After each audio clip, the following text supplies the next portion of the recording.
Jana Nayagan movie review. Movie ఎలా ఉందన్న విషయానికి వచ్చేస్తే, బ్రో ఐ డోంట్ కేర్. ఎలా ఉందిరా? So Jananayagan is a complete remake of Balayya Babu's Bhagavanth Kesari. Second half లో కొన్ని పొలిటికల్ సీన్స్ యాడ్ చేశారు అండ్ క్లైమాక్స్ లో కొత్తగా ఆర్సీ వార్ అనేది ఇంట్రడ్యూస్ చేశారు.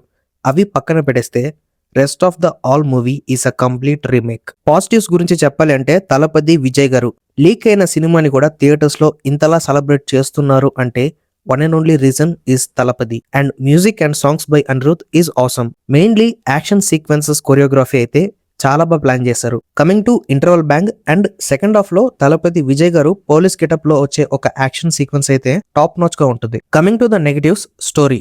సో ఆల్రెడీ మనం తెలుగులో చూసాం కాబట్టి సేమ్ స్టోరీ అయితే ఉంటుంది. అండ్ విలన్ రోల్ చేసిన బాబీ డియోల్ గారి క్యారెక్టర్ కి ఓవర్ హైప్ ఇచ్చిన ఫీలింగ్ అయితే వస్తూ ఉంటుంది. అండ్ క్లైమాక్స్ లో కొత్తగా ఆర్సీ వార్ అనే కాన్సెప్ట్ అయితే చూపించారు. సో ఒక మంచి పొలిటికల్ డ్రామాని మిస్లీడ్ చేసినట్టు అనిపించింది. ఇంకా ఓవరాల్ గా చెప్పాలి అంటే తలపతి గారి ఫ్యాన్స్ కి ఈ మూవీ ఒక మంచి ట్రీట్ అనే చెప్పాలి. రెస్ట్ ఆఫ్ ఆల్ మేము ఆల్రెడీ తెలుగులో ఈ మూవీ చూసేసాం అనుకున్న వాళ్ళకి వన్ టైం వాచబుల్ మూవీ.